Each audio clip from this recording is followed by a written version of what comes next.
LIC के एक नए इंश्योरेंस प्लान बीमा बचत प्लान के बारे में बताने वाला हूँ, जिसका प्लान नंबर है 916। तो ये एक ऐसा इंश्योरेंस प्लान है जिसमें आपको पॉलिसी के दौरान कुछ मनी बैक मिलता रहता है। साथ ही जब आपकी पॉलिसी की मैच्योरिटी होती है तो उस समय भी आपको अमाउंट मिल जाता है। तो आपने बैंक के FD के बारे में काफी बार सुना होगा। बैंक में जब भी आप FD कराते हैं तो उस समय आपको कुछ अमाउंट वहाँ पे देना होता है। वो अमाउंट आपको कुछ टाइम पीरियड के लिए देना होता है। जब आपका वो टाइम पीरियड पूरा हो जाता है तो उस समय आपको आपका पैसा विद इंटरेस्ट वहाँ पे मिल जाता है। ऐसा ही कुछ LIC के इस इंश्योरेंस प्लान में होता है। तो यहाँ पर LIC के इस इंश्योरेंस प्लान में आपको कुछ पैसा एक साथ जमा करना होगा। ये पैसा आपको कुछ टाइम पीरियड के लिए जमा करना होगा। जब आपका वो टाइम पीरियड पूरा हो जाता है तो उस समय आपका पैसा आपको विद लॉयल्टी एडिशन मिल जाता है। इसके साथ साथ LIC में 2 बेनिफिट और मिलते हैं। वो बेनिफिट ये है कि आपको पॉलिसी के दौरान यहाँ पर कुछ मनी बैक मिलता है,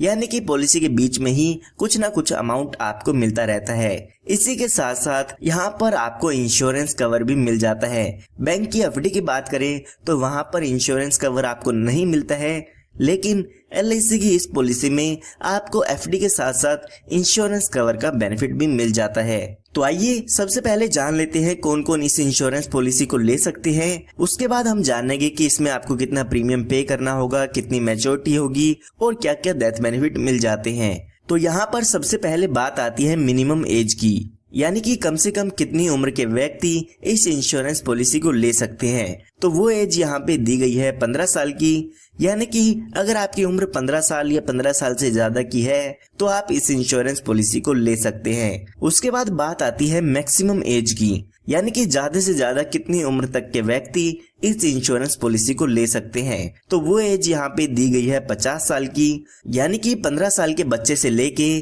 50 साल तक का व्यक्ति इस इंश्योरेंस पॉलिसी को ले सकता है। उसके बाद बात आती है पॉलिसी टर्म की, यानी कि जो ये आपका इंश्योरेंस प्लान है वो आप कितने साल के लिए ले सकते हैं। तो यहाँ पर LIC ने आपको 3 ऑप्शन दिए हैं। सबसे पहला ऑप्शन दिया है 9 साल का, दूसरा ऑप्शन दिया है 12 साल का और जो तीसरा ऑप्शन दिया है वो दिया है 15 साल का। तो आप इनमें से कोई भी पॉलिसी की टर्म चूज कर सकते हैं। उसके बाद बात आती है मिनिमम सम एश्योर्ड की, यानी कि कम से कम बीमा आप इसमें कितने रुपए का ले सकते हैं। तो यहाँ पर इसका मतलब ये नहीं है कि इतना अमाउंट आपको पे करना होगा। इसके बेसिस पे जो भी आपकी इंश्योरेंस पॉलिसी है उसका प्रीमियम कैलकुलेट किया जाता है। तो यहाँ पर अगर आप 9 साल वाली पॉलिसी टर्म लेते हैं तो मिनिमम सम एश्योर्ड 35,000 रुपए का होता है, और अगर आप 12 साल की टर्म लेते हैं तो 50,000 का मिनिमम सम एश्योर्ड ले सकते हैं। इसी तरह से अगर आप 15 साल की पॉलिसी टर्म लेते हैं तो कम से कम आप 70,000 रुपए का सम एश्योर्ड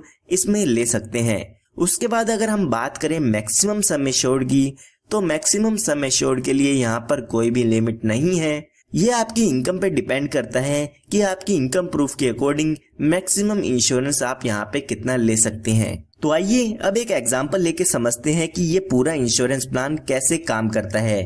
तो एग्जांपल समझने के लिए मान लेते हैं जो आपकी उम्र है वो यहाँ पर 35 साल की है और यहाँ पर 5 लाख रुपए का बीमा आप इसमें लेना चाहते हैं। इसी तरह से हमारे पास 3 टर्म अवेलेबल थी, तो हम उनमें से मान लेते हैं कि आप 12 साल वाला इंश्योरेंस प्लान इसमेमें लेना चाहते हैं। तो यहाँ पर अगर हम इसके प्रीमियम की कैलकुलेशन करते हैं तो जो यहाँ पर आपको प्रीमियम पे करना होगा वो पे करना होगा 3,64,414 रुपए। इसी के साथ साथ जो भी GST का अमाउंट होगा वो भी यहाँ पे आपको पे करना होगा। पॉलिसी लेते समय आपको एक साथ ये अमाउंट LIC को पे करना होता है। ये आपने अगर 12 साल की टर्म ली है तो 12 साल का इंश्योरेंस प्लान इसमें आपका रहता है। क्योंकि ये एक मनी बैक इंश्योरेंस प्लान भी है तो LIC आपको इसमें मनी बैक भी देती है, यानी कि पॉलिसी के दौरान आपको कुछ पैसा मिलता रहेगा। तो यहाँ पर जब आपकी पॉलिसी के 3 साल पूरे हो जाते हैं तो उस समय यहाँ पर मनी बैक मिलता है।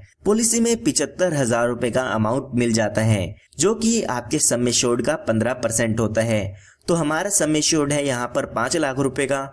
5 लाख रुपए का 15% करते हैं तो 75,000 रुपए का अमाउंट आपको मनी बैक का मिल जाता है जब आपकी पॉलिसी के 3 साल पूरे हो गए तो उसके बाद। इसी तरह से जब आपकी पॉलिसी के 6 साल पूरे हो गए तो उस समय आपको 75,000 रुपए का मनी बैक मिलेगा। उसके बाद फिर से अगर आपके 3 साल पूरे हो गए, यानी कि जब आपकी पॉलिसी के पूरे 9 साल हो जाएंगे, तो फिर से यहाँ पर 75,000 रुपए का मनी बैक मिलता है। तो यहाँ पर आपको 3 साल के इंटरवल पर मनी बैक मिलता रहता है। उसके बाद जब आपकी पॉलिसी के 12 साल पूरे हो जाएंगे तो उस समय आपकी पॉलिसी खत्म हो जाती है, या हम कह सकते हैं आपकी पॉलिसी की मैच्योरिटी हो जाती है। उस समय जो भी पॉलिसी का मैच्योरिटी अमाउंट होता है वो यहाँ पर आपको मिल जाता है। जब आपकी पॉलिसी की मैच्योरिटी होती है तो जो भी आपने प्रीमियम पे किया था वो यहाँ पे आपको मिल जाता है। इसी के साथ साथ जो भी आपकी पॉलिसी का लॉयल्टी एडिशन है वो यहाँ पर मिल जाता है। तो यहाँ पर हमने पॉलिसी में जो प्रीमियम पे किया था वो पे किया है 3,64,414 रुपए। इसी के साथ साथ जो इसमें हमारा लॉयल्टी एडिशन होगा वो यहाँ पे लगभग 1,05,000 रुपए का हमें मिल जाता है। तो ये टोटल अमाउंट 4,69,414 रुपीज का हो जाता है। लगभग 4,70,000 रुपए के करीब अमाउंट यहाँ पे आपको मैच्योरिटी पर मिल जाता है। अगर हम इसके टोटल बेनिफिट देखते हैं तो यहाँ पर 2,25,000 रुपए का अमाउंट आपको पॉलिसी के दौरान मनी बैक पे मिल चुका है। इसी के साथ साथ 4,70,000 रुपए के करीब आपको यहाँ पर मैच्योरिटी पर मिल जाता है। तो ये टोटल अमाउंट आप देखते हैं तो 6,94,414 रुपए का अमाउंट इसमें आपको टोटल मिल जाता है। अगर हम टोटल पेमेंट की बात करें तो हमने यहाँ पर 3,64,414 रुपए का प्रीमियम इसमें पे किया था। इसी के साथ साथ जो भी जीएसटी का अमाउंट होगा वो भी यहाँ पे आपको पे करना होता है। ये हमने बात तब की है जब पॉलिसी होल्डर के साथ कोई भी दुर्घटना नहीं होती है। आइए अब एक एग्जांपल लेके समझते हैं कि अगर पॉलिसी होल्डर की डेथ हो जाती है तो उस केस में पॉलिसी होल्डर के नॉमिनी को क्या क्या बेनिफिट मिल जाते हैं। तो यहाँ पर पॉलिसी होल्डर की डेथ कभी भी हो जाती है तो यहाँ पर पॉलिसी होल्डर के नॉमिनी को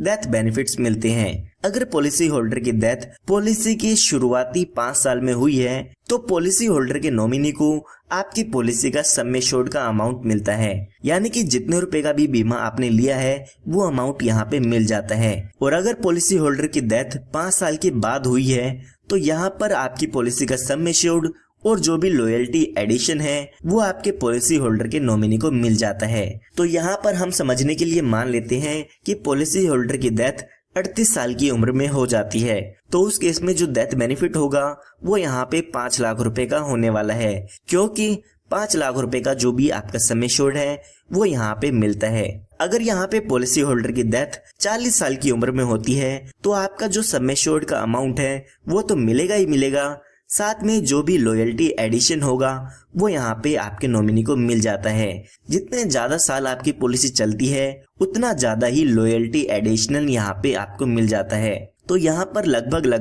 43,750 रुपए का लॉयल्टी एडिशन मिलेगा। तो ये आप टोटल देखते हैं तो 5,43,750 रुपए का डेथ बेनिफिट आपके नॉमिनी को मिल जाता है। ये डेथ बेनिफिट जब आपके पॉलिसी के नॉमिनी को मिल जाता है उसके बाद आपकी पॉलिसी खत्म हो जाती है, ना ही उसमें आपको कोई प्रीमियम की पेमेंट करनी होगी और ना ही उसमें आपको कोई पैसा मिलेगा। जब भी पॉलिसी होल्डर की डेथ होती है तभी आपकी पॉलिसी यहाँ पर खत्म हो जाती है। उसके बाद आप अपनी पॉलिसी में कुछ एडिशनल बेनिफिट भी ले सकते हैं जिसके लिए आपको कुछ एक्स्ट्रा प्रीमियम देना होगा। तो यहाँ पर आप अपनी पॉलिसी में टर्म राइडर ले सकते हैं। अगर पॉलिसी होल्डर की नॉर्मल डेथ होती है तो इस केस में आपको LIC 5 लाख रुपए का एक्स्ट्रा अमाउंट देती है, यानी कि 4,43,750 रुपए का अमाउंट तो मिलेगा ही मिलेगा, साथ में 5 लाख रुपए आपको टर्म राइडर के और मिल जाते हैं। इसी तरह से यहाँ पर आप दूसरा एक टर्म राइडर जो कि है accidental death and disability benefit rider,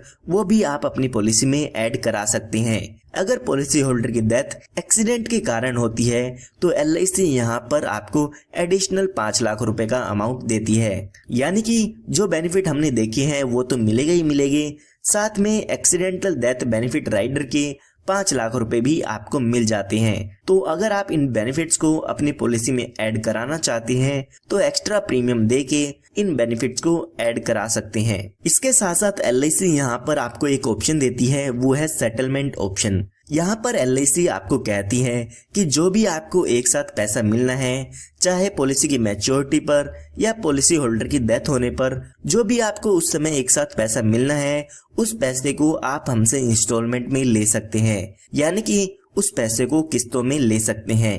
LIC जो भी आपको इंस्टॉलमेंट में पैसा देगी उस पर आपको इंटरेस्ट भी देती है।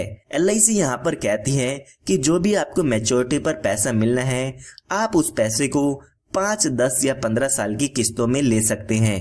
अगर आप इनको किस्तों में लेना चाहते हैं तो पॉलिसी खत्म होने से 3 महीने पहले आपको LIC को बताना होगा कि आप इस पैसे को इंस्टॉलमेंट में लेना चाहते हैं। इसी तरह से जो भी पॉलिसी के डेथ बेनिफिट्स होते हैं उनको भी आप इंस्टॉलमेंट में ले सकते हैं। पॉलिसी होल्डर को पॉलिसी के दौरान बताना होगा कि उसकी डेथ होने के बाद ये जो अमाउंट होगा वो उसके नॉमिनी को इंस्टॉलमेंट में मिले या एक साथ मिले। तो अगर आप इस पॉलिसी के बेनिफिट को अपनी पॉलिसी में लेना चाहते हैं तो आप ले सकते हैं। LIC यहाँ पर उसके बाद आपको कुछ एडिशनल बेनिफिट भी देती है। यहाँ पर LIC ने आपको कुछ एडिशनल राइडर दिए हैं जो कि आप एक्स्ट्रा प्रीमियम पे करके ले सकते हैं।